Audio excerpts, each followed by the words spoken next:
నుంచి భక్తి అనేది ఇప్పుడు మంత్రంలో ఎస్పెషల్లీ బీజ మంత్రంలో దానికి ఒక మీనింగ్ ఉండదు అంటారు, జస్ట్ సౌండ్స్ అంటారు.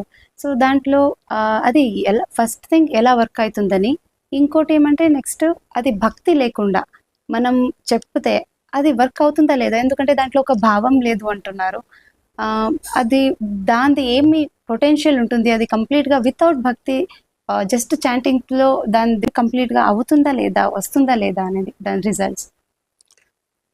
మీరు కాలేజీల్లో ఆన్సర్ పేపర్ రాసింటారు, ఒక క్వశ్చన్కి ఇంత కట్ట అడిషనల్ తీసుకుని రాసేవాడు ఉంటారు.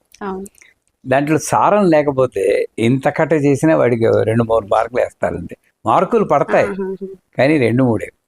భక్తి లేకుండా చేసి మంత్ర సాధన కూడా ఇంత కట్ట అడిషనల్ సీట్తో సమానం. అదే నువ్వు సారంతో 2 పేజీలు రాయి, నీకు 80 మార్కులు ఇస్తాడు. సో సారం ఏమిటి అంటే అక్కడ భక్తి.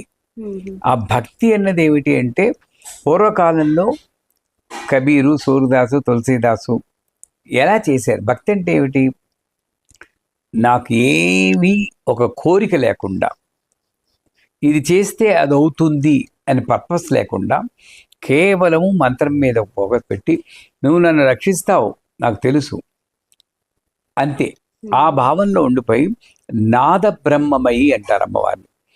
నాదం ఇప్పుడు ఐం హ్రీం శ్రీం ఐం క్లీం సౌం అని మంత్రం చెప్పాను.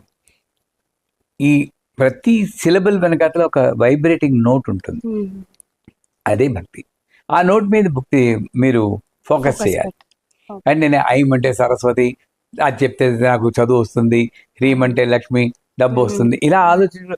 ఐం హ్రీం శ్రీం ఐం క్లీం సౌం అని చెప్తే అడిషనల్ షీట్ పేపర్ లాంటిది, అది 3 మార్కులు పడతాయి.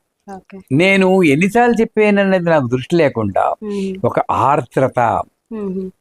త్యాగరాజ స్వామి పాడారంటే మనసా ఎటులోర్తునే అన్నాడు. ఆర్ద్రత. భగవంతుడితో నేను మాట్లాడాలంటే భావన ఉండాలి. ఇప్పుడు మీరు వచ్చారు, రండి కూర్చోండి అనేదానికి రండి కూర్చోండి అన్నదానికి తేడా ఉందా? 2 మంత్రమే. నేను భావన లేకుండా చెప్పాను, మీకు ఎలా ఉంటుంది? అక్కడ భగవత్ తత్వానికి కూడా ఒక ఫీలింగ్, అక్కడ భగవంతుడు ఒక ప్రాణంతో ఉన్న శక్తి అన్నప్పుడు ఆటోమేటిక్గా భక్తి వచ్చేస్తుంది.